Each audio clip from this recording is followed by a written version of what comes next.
주식 투자를 잘하려면 통찰, 지혜 이런 것들이 더 중요할 수도 있다고 맞아요. 생각 말씀하셨거든요. 우리가 투자에서 가장 중요한 거는 기질인데 내가 주식으로 내 인생을 한번 바꿔보겠다는 결심, 그 절실함에서 나오거든요.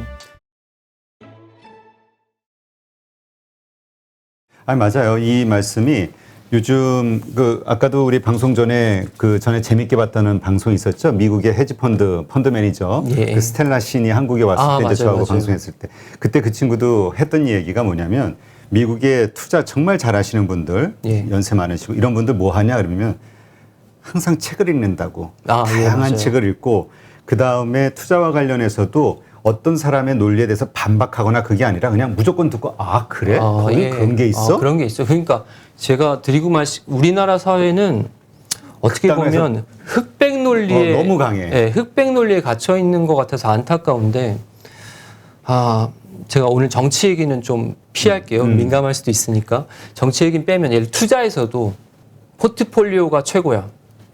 가치 투자가 최고야.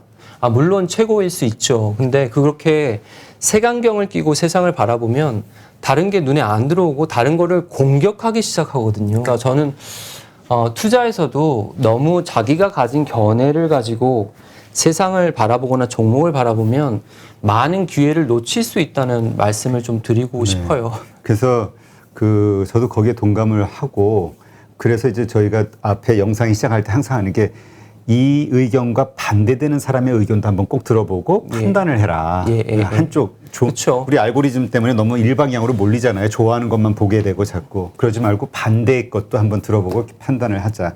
하여튼 이게 투자자로서는 중립적인 시각, 그 가운데서 합리적인 결정을 할 수 있는 그러한 구조를 만드는 게 필요하지 않을까. 그래서 저도 예를 들어 포트폴리오 투자를 하시고 가치 투자를 하시는 분들을 제가 폄하하려고 제가 뭐 비중을 실어라고 말씀드리는 게 아니라 제가 투자를 해보니 포트폴리오 투자는 이런 강점이 있었는데 저는 제 성격이랑은 안 맞고 제 성향이랑 안 맞아서 저는 비중을 높여서 이렇게 투자했습니다. 근데 선택은 여러분들 상황에 맞춰서 하시는 게 맞습니다라고 말을 하는 게 맞지. 저는 포트폴리오 투자했는데 그 투자는 나빠요. 그렇죠. 안 됩니다. 이렇게 말씀드리는 게 아니잖아요. 그렇게 해서 돈 번 분들 많거든. 그쵸. 자기한테 맞아야지. 자기한테 맞아야 되잖아요. 그 말씀을 좀 드리고 싶었어요. 그래서 하여튼 우리가 좀 열린 시각으로 모든 사물을 좀 판단하고 겉에 드러나는 현상이 아닌 그 내면의 원인이 무엇일까에 대한 고민도 한번 해보는 거. 그래서 종목도 예전에 조금 재미있는 일화가 있는데 지금은 거래 종지가 된 종목인데 그 종목을 누군가가 저도 옛날에는 커뮤니티 게시판 같은데 글도 쓰고 뭐 네이버나 이런 데도 뭐 글도 올리고 했었거든요.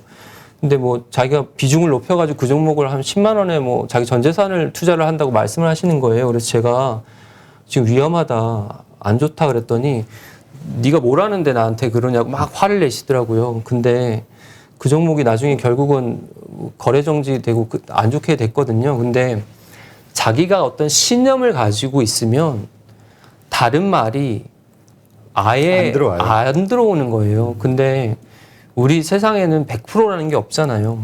그러니까 우리 세상은 엄청 복잡하단 말이죠. 선과 악으로 구분하기가 어렵단 말이죠.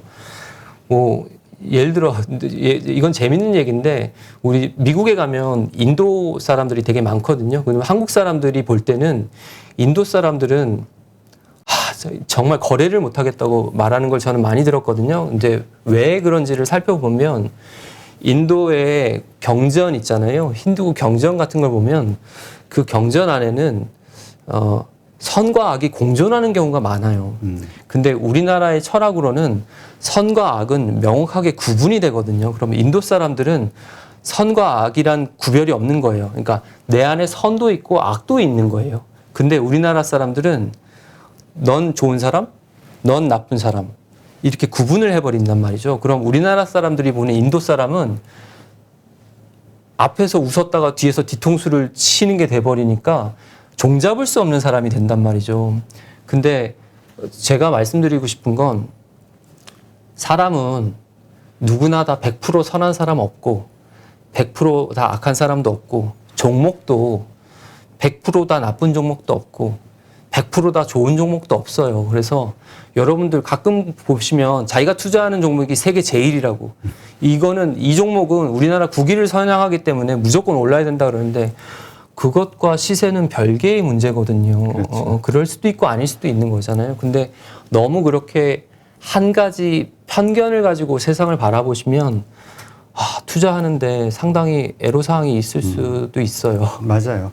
그리고 지금 이제 아까도 말씀하셨지만 그 SNS가 워낙 발전돼 있기 예. 때문에 IT가 예전에는 10일 걸릴 소문이 나는데 10일 걸리는 그쵸. 거였다면 지금은 뭐 5분이면 쫙 나니까 그렇기 때문에 변동성이 말도 안 되게 거기다 또 많고. AI 프로그램에 의한 프로그램 예. 매매들도 있고 그렇기 때문에 개인들이 자기 중심을 잡기가 너무나도 힘든 거죠. 시장의 변동성이 커지고 그다음에 전문가들의 의견도 쏠리는 경향이 있거든요. 다 오른다 그럴 땐 코스피가 4천 간다 그러고 5천 간다 그러다가 떨어지기 시작하면 갑자기 코스피 2,500도 열어놔야 된다고 얘기를 하면 나는 어디에 중심을 둬야 될지 모르는 거죠. 지금 우리가 이제 그 수익 매매라고 이제 예. 표현을 했는데 예. 그 지난 2년 동안 이제 8번 매매했다. 한 10종목 이하였던 것 같아요. 그래요. 한 1년에 한 5종목 정도 하니까요. 예. 그러니까 뭐 그렇게 자주 또 이렇게 매매하시는 것도 아닌 것 같기도 예, 하고요.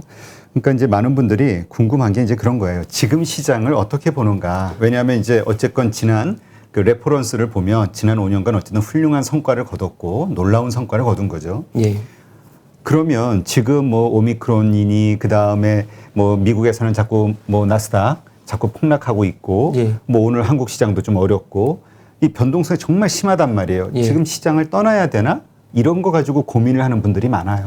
그래서 이제 오종태 선생님도 복잡계 세상으로 지금 시장을 바라볼 때는 너무 단정적으로 오미크론이 왔으니까 폭락할 거야.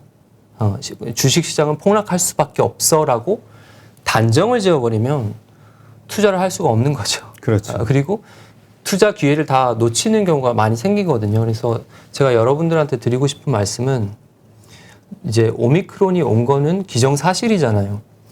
그리고 오미크론이 생각보다 전파율이 높고 그다음 문제가 되기 때문에 이제 미국 시장도 지난 한 3, 4일간 또 약세를 보였고 오늘 우리나라 시장도 코스피가 1.5% 이상 빠졌단 말이죠. 그러다 보니까 그러면은 무엇을 보고 판단을 할 거냐. 정말 예측하기 힘들거든요. 근데 복잡계 세상에서의 투자는 어떤 결론을 가지고 투자하는 게 아니라 세상에 다양한 요인들이 있기 때문에 오미크론 하나만 시장에 영향을 미치는 건 아니거든요.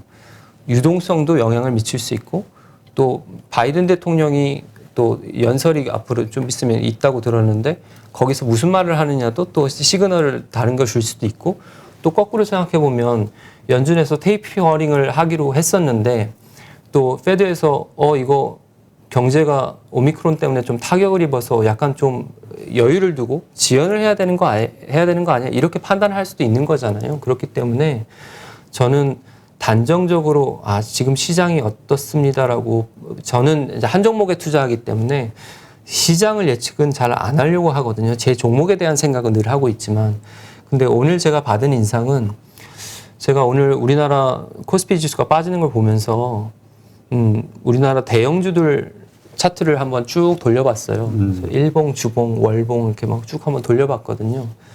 돌려봤는데 작년에 정말 많이 올랐더라고요. 많이 올랐죠. 제가 받은 느낌은 그거였어요.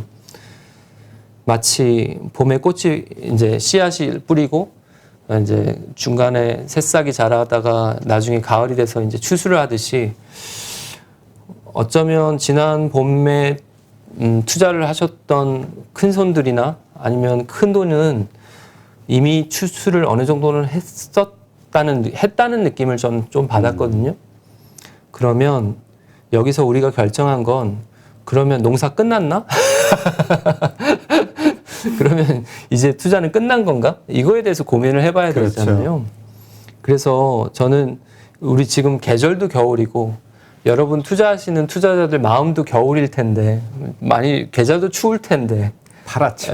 파랗게 물들었을 텐데 그러면 여기서 우리는 다 기부업 수건을 던지고 다 포기를 해야 되나? 그거에 대해서는 저는 약간 다르게 생각해요. 그러니까 저는 지난 10월 한 20일 이후에 시장이 급격하게 지금 약간 약세로 돌아섰는데 그 안에서 어떤 느낌을 받았냐 하면 그동안 가치 없이 다른 요인으로 올랐던 주식들은 좀 심하게 망가지고 있다는 느낌을 받았거든요.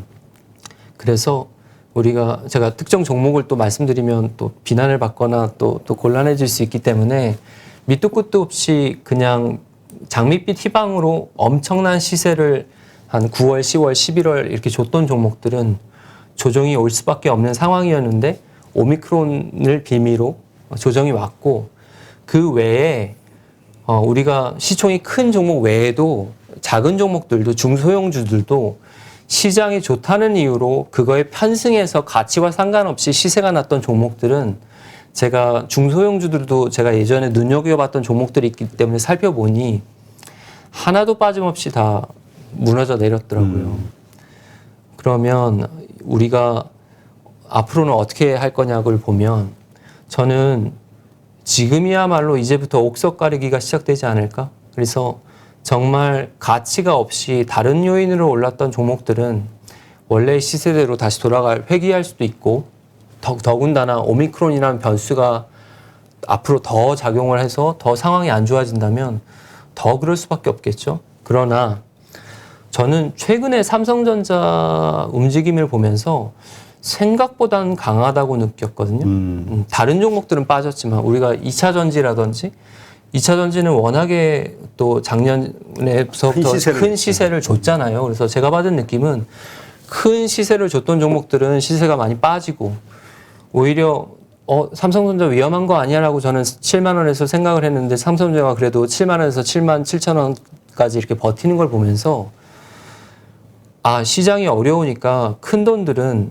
이제는 가치를 따지기 시작하는 시장이 됐구나라고 생각을 했거든요. 그래서 만약에 여러분 계좌가 지금 파랗게 물들어 있다면 그 안에서 내가 가진 주식 중에 그래도 가치가 있는 주식이 어떤 주식인지 한번 따져보시고 정말 다른 걸로 인해서 우리가 복잡해 투자에서는 세 가지를 늘 생각하라고 하는데 펀더멘털, 유동성, 그리고 센티먼트. 센티먼트는 이제 뭐 감정이라는 게 있는데 우리 개인의 감정뿐만 아니라 시장의 감정. 그래서 만약에 여러분이 가진 주식이 2021년도에 다른 주식이 올라가는 상승함으로 인해서 그 센티멘트가 그러니까 가치가 상승하는 게 아니라 감정이 그 센티멘트가 올라갔던 주식이라면 그거를 계속 들고 있으면 위험할 수도 있어요. 그렇죠. 그래서 여러분이 들고 있는 주식들 중에 그 파란 게 지금 이미 파란 거고 그 안에서 정리하실 건 손절을 정말 해야 될 주식은 정리하시고 현금을 비중을 확보를 하셨다가 가치가 있는 종목이 더 떨어진다 하면 그 종목에 이제 뭐 비중을 물을 타든지 더 투자를 하든지 아니면 본인이 평소에 눈여겨봤던 종목 중에 가치가 있는 종목이 떨어졌을 때 새로운 종목으로 교체를 하든지 이런 식으로 대응을 하시면 어떨까 저는 그렇게 생각하고 있습니다. 그러면 지금 이제 오미크론이라는 변수도 있긴 하지만 지금 이제 연준에서 이번에 나온 테이퍼링과 이제 금리 인상에 대한 스케줄이 어느 정도 나왔잖아요. 되게 공격적으로 끝날 것 같고 금리 인상도 어쨌건 지금의 분위기로는 빨리 올 것 같고 이런 것들이 투자하는데 어떤 영향을 미쳐야 되느냐 이런 거시적인 환경이 그러니까 왜냐하면 아까 우리 복잡계에서도 나왔지만 이게 지금 그 정부 정책이라든가 유동성에 대한 부분이 또 한 10% 이게 차지하는 거잖아요. 이러한 것들을 어떻게 판단하세요? 투자의 시점과 관련해서? 일단은 저는 내년 시장을 이제 그 얘기로 이어지면 저도 내년 시장을 어떻게 대비할지 생각을 하고 있을 거 아니에요. 그렇죠. 그러면 이제 연준이 테이퍼링을 하고 이런 얘기는 우리가 알고 있는 얘기니까 그 다음에 뭐 연준이라는 한 부분도 있을 거고 투자는 연준이 전부는 아니잖아요. 그렇죠. 연준이라는 한 부분이 있을 거고 그다음 오미크론이라는 사회적 변수도 있을 거고 그럼 오미크론이 만약에 진짜 미국 시장에 문제가 돼서 정말 확진자 수가 늘어나서 미국 의료 체계에 부담이 될 정도로 혹은 경제 활동 혹은 노동 시장에 부담을 줄 정도로 확산이 되면 그러면 또 연준의 스탠스와 관계없이 오미크론만으로도 시장이 좀 내려갈 수 있겠죠. 그렇죠. 근데 저는 지금 그거 세상 모든 변수를 다 따질 수는 없기 때문에 가장 주의 깊게 보고 있는 거는 만약에 내년에 오미크론이 더 안 좋아진다는 가정하에 연준이 테이퍼링을 한다는 가정하에 그럼에도 불구하고 돈을 잘 벌 수 있는 회사는 무엇일까를 계속 고민하고 있거든요. 아, 금리 인상이 되고 예. 오미크론이 확산이 되는데도 예, 주식 투자의 핵심은 원래 돈 잘 버는 회사에 투자하는 게 핵심이잖아요. 그렇죠. 근데 지금처럼 불확실성이 커질 때는 더군다나 자산을 많이 가지고 있거나 아니면 금리가 올라가니까 금리 상승에 유망한 금융주거나 근데 그걸 떠나서 어찌됐든 환경이 변하는데 그 안에서 돈을 더 잘 벌 수 있는 회사 환경이 이렇게 바뀌어도 돈을 더 잘 벌 수 있는 회사가 어떤 회사일지를 계속 고민하고 있거든요. 그리고 저도 제가 요즘 게임주에 투자한다고 여러 번 말씀을 드렸는데 그 게임주에 투자한 것도 사실은 제가 이렇게 말씀을 드리다 보니까 나름의 책임감? 그러면 안 되는데 사실은 투자자는 냉철해야 되는데 그렇죠. 이게 본의 아니게 또 제가 거짓말을 잘 못해요. 그래서 지금 무슨 주식 하세요라고 하면 거짓말을 하면 되는데 잠시 쉬고 있습니다 이렇게 말해도 되는데 제가 거짓말을 못하다 보니까 뭐 게임주 투자하는데요 이렇게 되다 보니까 여러분들이 제가 어떤 주식에 투자하는지 잘 알고 계시거든요. 근데 그러다 보니까 그 주식도 최근에 게임주가 조정을 받으면서 조정을 받았잖아요. 그러면 또 저 때문에 또 들어가신 분들도 일부는 있을 거란 말이죠. 근데 그런 분들에 대한 책임감 같은 게 느껴져서 그러면 안 되는데 냉철해야 되는데 약간 좀 저도 고민이긴 하거든요. 근데 그렇다고 제가 뭐 무조건 뭐 홀드하고 그런 건 아니지만 저는 만약에 오미크론이 더 확산이 되고 그 다음에 야외 활동이 더 이제 제한액이 걸리기 시작하면 제가 투자하는 회사의 환경이 변하는 거잖아요. 그렇죠. 그럼 그 환경이 변했을 때 물론 유동성이란 측면에서는 시장이 이렇게 타격을 입으면 당연히 타격을 받을 수밖에 없지만 비즈니스적인 측면으로 보면 어차피 게임은 온라인으로 하는 거거든요. 그렇죠. 네, 그렇기 때문에 오히려 실내 활동이 많아지고 바깥으로 많이 안 나가면 게임에는 유리한 환경이잖아요. 그러면 저는 이제 계산을 해보는 거죠. 유동성이란 측면에서는 지금 큰 돈들이 페드에서 연준에서 테이퍼링을 하니까 시장에서는 지금 지수가 빠지고 있는데 그럼 내 종목에 들어오는 돈도 빠질까? 하지만 또 가치적인 측면에서는 비즈니스가 설사 오미크론이 온다 한들 오히려 좋으면 좋았지 손해볼 게 없는 상황인데 그럼 이 두 가지가 어느 게 더 영향력을 행사해야 할지 지켜보는 중이거든요. 그러니까 저는 복잡계 세상에서의 투자는 나는 이 종목에 투자하고 이 종목은 무조건 올라야 돼. 그게 아니라 조금은 열린 마음으로 그래 나는 이런 이유로 이 종목에 투자했는데 그래 올라갈 수도 있지만 지금 장이 너무 안 좋으니까 앞으로 단기간 동안은 좀 안 좋겠는데 이렇게 조금 열린 시각으로 종목을 바라보는 시선이 필요하지 않을까 싶고 그래서 저는 여러분들에게 2022년 투자에서 말씀드리고 싶은 거는 세상이 어떻게 돌아가던 내년 세상에서 어떤 종목이 돈을 벌지에 대해서 좀 고민을 많이 해보셨으면 그리고 저도 지금 그런 고민을 하고 있고요. 네, 그렇게 준비하고 있습니다. 네, 하여튼 지금 그 많은 분들이 혼란스러운 상황이라 우리 저자님은 어떤 기준으로 현재 시장을 좀 바라보시는지 그런 것도 되게 많이 궁금해하실 것 같아서 질문을 드렸는데 말씀하신 그대로 양쪽 방향을 다 열어놓는 거죠. 양쪽을 열어놓죠. 부정적인 거, 긍정적인 거 그리고 그것이 앞으로 전개되면서 어떤 현상으로 나타나는지 그리고 우리가 주식 투자를 할 때는 매번 벌 수 없어요.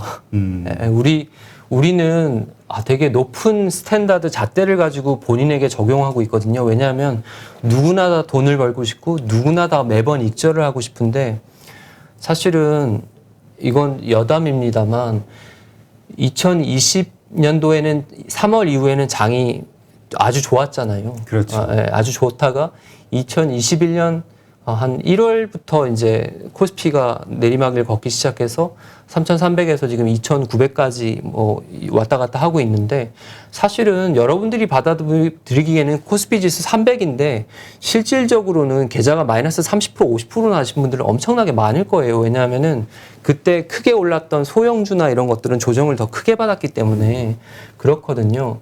근데 주식 투자에서 매번 승리할 수 없거든요. 그렇죠. 그러니까 주식 투자에도 패배도 매매의 한 부분인데 그거를 못 받아들이시거든요. 그래서 저도 제가 2021년도 1월부터 시작해서 지금까지 한 5종목, 6종목 정도 투자를 했는데 단 한 번도 손해를 보지 않았거든요.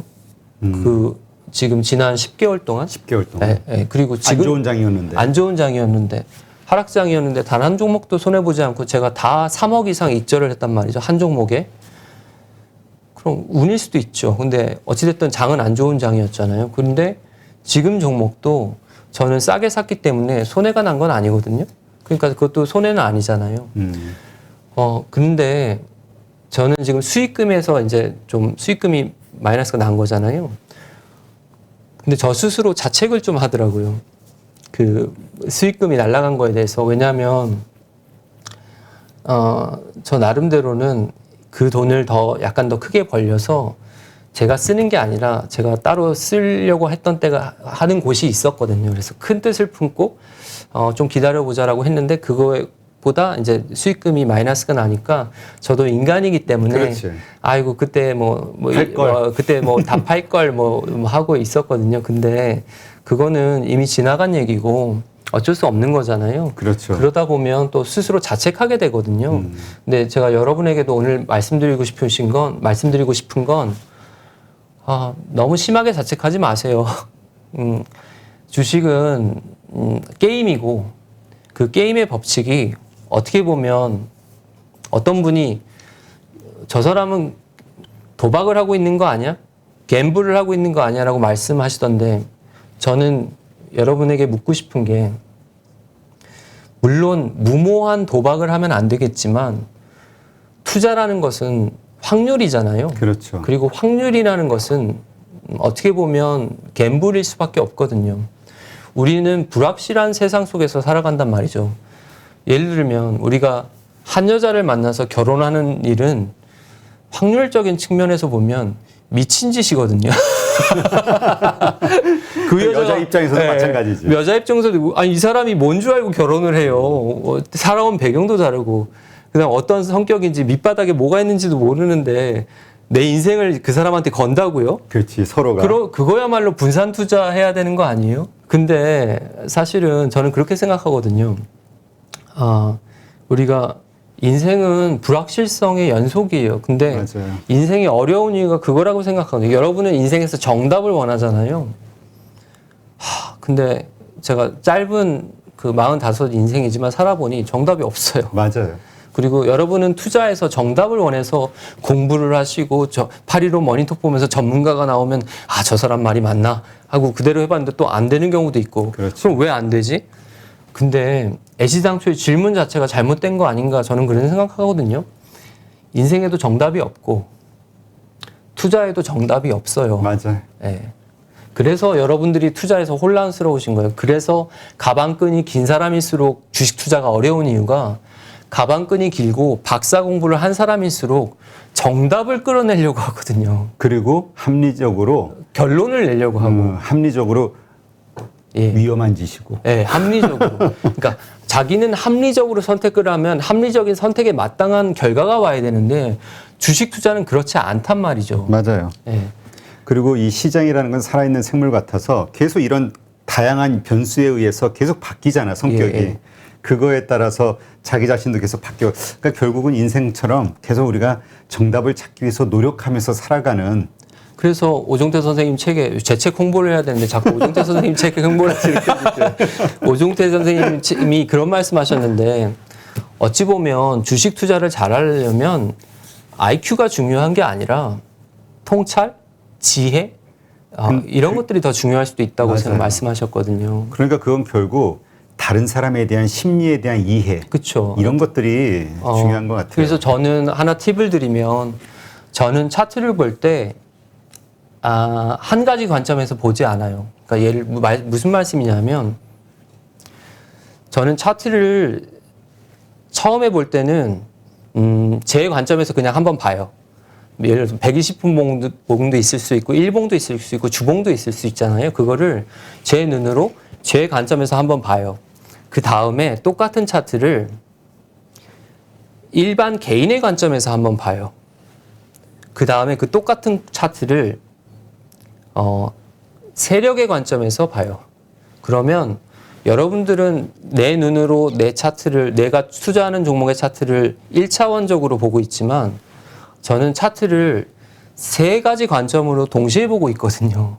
그래서 내가 보는 차트가 이런데 세력의 관점이, 세력이 그리는 차트가 다른 방향으로 가고 있다고 느껴지거나, 혹은 내가 보는 차트는 이런데 개인들이 보는 차트가 다르게 느껴질 때는 주의를 기울이거든요. 그럴 때 긴장하거든요. 근데 여러분들은 차트 좋아. 쌍바닥 만들어가고 있네. 쌍바닥. 그럼 그럴 줄 알았어. 쌍바닥 나왔네. 골든 크로스. 옳지. 뭐 이렇게 단순하게 판단하시잖아요. 근데 저는 골든 크로스가 났을 때 골든 크로스가 아니라 개인들이 그 골든 크로스를 감정적으로 어떻게 받아들일지, 나는 그 골든 크로스를 어떻게 받아들이고 있는지, 혹은 세력은 그 골든 크로스를 왜 냈는지를, 그 의도를 파악하려고 노력을 하거든요. 그렇지. 그래서 그 여러분이 보는 차트의 관점도 중요하지만 조금은 시야를 넓혀서 다른 사람의 관점, 그리고 우리가 기관 외국인이 있잖아요. 기관 외국인 그 큰 손들의 관점에서도 주식을 바라보고, 여러 가지 관점에서 좀 주식을 바라보면서 객관적으로 평가를 하시다 보면 자기가 바라보는 세상과 남들이 바라보는 세상 그 관점의 그 격차 혹은 차이가 조금은 줄어들거든요. 그러다 보면 우리가 스스로 만들었던 편견 또는 오만 혹은 자만이 조금은 교정이 되거든요. 그래서 저도 요번에 게임 주식이 올라갔다가 떨어지는 걸 보면서 제 스스로도 내가 그 부분에서는 저는 조정이 일시적으로 생각했는데 시장이 안 좋으면서 같이 떨어지는 걸 보면서 많이 됐죠. 내 주식 자체에 문제가 없는데 다른 게임주들 있잖아요. 뭐 NFT나 관련돼서 그렇지, 엄청난 메타버스. 시사를 올렸던 게임주들이 무너지니까 유동성인 측면에서 다 같이 빠질 수밖에 없는 거예요. 섹터가 같다 보니까. 그래서 내가 나는 내 주식에 대해서 너무 몰입해서 섹터가 무너지는 걸 내가 캐치를 못했구나라고 스스로 반성을 했거든요. 저도 완벽하지 않잖아요. 제가 완벽하기 때문에 이 자리에 나와서 있는 거 아니잖아요. 그렇죠. 네, 그래서 저 스스로도 제가 주식 수도승이라고 말씀을 드렸지만 저는 늘 제가 너무 부족하다고 생각하고 지금도 공부 열심히 하고 있고 또 부족한 부분은 채찍질 해가면서 바보야 그때 그렇게 하면 안 됐지 하고 그렇게 반성하고 있거든요. 네. 네. 하여튼 이런 자세가 필요하죠. 예. 왜 이렇게 실질적으로 돈을 많이 버신 분도 이러한 노력과 또 스스로에 대한 어떤 부족함을 느끼면서 네. 이렇게 준비해 나가고 있는데 그렇지 않은 우리 일반인들은 더 노력을 해야 되겠죠. 그렇죠. 저 오늘 그 얘기도 그 말씀도 드리고 싶었어요. 여러분들은 부자가 됐으니까 노력 안 할 거라고 생각하시잖아요. 근데 제가 돈 벌기 전과 돈 번 이후에 뭐가 달라졌나 생각해 봤어요. 근데 이건 좀 재밌는 얘기인데, 제 주변에 이제 부자분들한테 좀 물어봤어요. 어떤 때 스스로 부자가 됐다고 느껴요? 일단 여러분들은 뭐 이렇게 차나 아니면 집이나 이렇게 거창한 게 말씀하실 걸로 생각하시겠지만, 제 주변 지인분들은 그러시더라고요. 저기, 냉면 먹으러 갔는데, 자기가 냉면이 11,000원인지 13,000원인지 가격표를 안 보고 사 먹었대요. 근데 그거를 스스로 자각했을 때, 내가 부자가 됐구나라고 느꼈대요. 근데 저는 언제 느끼냐면, 저도 먹을 건데, 스타벅스에 가서 커피를 사 먹는데, 예전에 제가 한 10억 좀 벌었을 때, 그때 이제 주식을 막 5억씩 잃고 이런 시절이 있었거든요. 그런 시절에는 스타벅스도 못 갔어요. 그 돈 가지고 투자해야지. 그건 아니지만 너는 스타벅스도 먹을 자격도 없는 놈이야 이렇게 자책을 하면서 그리고 정말로 그 5,000원, 6,000원도 아끼려고 안 갔거든요. 근데 요즘 저는 그 스타벅스도 그냥 가고요. 이디야 커피도 가고요. 메가 커피도 가요. 그러니까 가서 커피 값이 얼마인지를 생각 안 하고. 생각 안 하고 그냥 그건 취향의 문제인 거예요. 근데 제가 돈이 없을 때는 그게 취향의 문제가 아니라 돈 때문에 못 먹었던 거예요. 그게 조금 다르더라고요. 그래서 요즘은 그냥 먹을 거에 대해서만 제가 내가 스타벅스 가서 가격표를 안 보는구나. 그걸 보면서 그래도 좀 돈을 벌었구나. 그걸 느끼지 제가 실질적으로 주식을 투자하는데 노력을 덜 하거나 그런 건 없거든요. 다만 제가 책을 내면서 너무 바빠져가지고 시간이 너무 없어서 그건 좀 애로사항이 있더라고요. 근데 이제 처음에 이제 어쨌든 뭐 또 출판사도 이 비즈니스니까 출판사 때문에도 많이 해요. 여기 저희도 나오는 분들 보면은 별로 나서고 싶지 않은데도 어쨌든 출판사는 돈을 내서 이걸 찍었으니까 또 책을 쓴 사람으로서 또 그렇게 호응을 해줘야 되는 책임감이 있으니까. 근데 지금 가지고 계신 그런 많은 경험이 실질적으로 지금 투자하면서 많이 어려움을 겪고 있는 분들이 있거든요. 그런 분들에게는 또 큰 도움이 될 수 있으니까, 네, 저는 뭐 되게 좋은 일이라고 생각해요. 살아있는 노하우를 함께 공유한다는 거. 그래서 제가 책을 어떤 분들은 저 사람 책으로도 돈 벌려고 하는 거냐고 오해하시는 분들도 있던데 사실은 책 이거 인쇄해가지고 얼마 되겠어 이게 뭐 인쇄로 제가 해서 사실은 제 반나절 주식 왔다 갔다 하는 것도 안 되거든요. 근데 그런데도 제가 나와서 말씀을 드리는 이유는 우리가 어떤 사람이 나와서 말을 할 때는 저 사람이 왜 저런 말을 하는지 의도를 봐야 되잖아요. 근데 저는 제가 유튜브 채널을 운영하는 것도 아니고 제가 무슨 자산운용사에 소속된 것도 아니고 저는 그냥 동네 소아과 의사고 개인적으로 투자를 하기 때문에 제가 이렇게 앞에 나와서 말하는 게 제 투자에는 어떻게 보면 마이너스가 되지 도움이 될 게 하나도 없거든요. 근데 제가 그럼에도 불구하고 책을 내고 이렇게 나와서 말씀을 드리는 이유는 제가 5년 전에 전 재산이 마이너스 3억 하나도 없는 그 시절을 이기고 여기까지 왔기 때문에 지금 직장인분들, 지금 주식으로 돈을 벌고 하고 싶어 하시는 분들에게 조금이라도 도움이 됐으면 하는 마음에서 제가 뭐 나온 거지 다른 의도가 있는 건 아니라서 아마 다들 그렇게 이해하실 거예요. 네. 근데 진짜 제가 이렇게 뵈면서 느끼는 거는 사실 이게 쉬운 건 아닌데 집요함이 있어야 되거든요. 일반 직장 다니다가 의전원에 가서 의사가 되기 위한 공부하는 것도 그렇고 다시 또 기업하는 것도 그렇지만 이게 주식 투자하면서 공부를 이렇게 해서 수익을 내는 것도 근데 그러한 집요함은 사실 어떤 절박함에서 나온다고 저는 생각을 하거든요. 맞습니다. 그러니까 우리가 말로는 절박하다고 표현을 하는 분들 상황이 그렇다고 생각하시는 분들은 많은데 그거에 맞게끔 아주 절박한 어떤 액션을 취하고 있는가 요건 한번 고민을 해볼 필요가 있어요. 점검해볼. 제가 최근에 이거는 그냥 지나가다가 사담으로 들은 얘기인데 어떤 자산운용사에서는 너무 곱게 자란 강남 출신을 안 뽑는다고 하더라고요. 직원을. 그래서 왜 그러냐 그랬더니 자기들은 절실하고 내 회사에 모든 걸 다 걸 수 있는 사람, 그러니까 자산을 운용하는 데 있어서 절실하게 투자할 수 있는 사람을 뽑고 싶은데 너무 풍요롭게 자란 사람은 그런 절실함이 떨어진다는 말씀을 하더라고요. 근데 저는 그거를 무슨 제가 강남을 비하하거나 뭐 그런 게 아니라 어쩌면 우리가 투자에서 가장 중요한 거는 기질인데 그 기질이라는 것, 그 근성이라는 것은 어디서 오냐 하면은 내가 주식으로 내 인생을 한번 바꿔보겠다는 결심, 그 절실함에서 나오거든요. 그래서 그냥 나는 여윳돈으로 투자할래는 솔직히 죄송합니다만 여윳돈이 될 확률이 많고 또 잃을 확률이 많지만 그래도 나는 주식으로 한번 큰 돈을 한번 만들어 보겠어라는 마음이 있어야 큰 돈도 만들 수 있는 거고 거꾸로 마이너스가 날 위험도 있으니까 리스크는 잘 관리하면서 조금 큰 돈을 벌고 싶은 분들은 큰 뜻을 품으셨으면 그런 말씀 드리고 싶습니다. 네, 알겠습니다.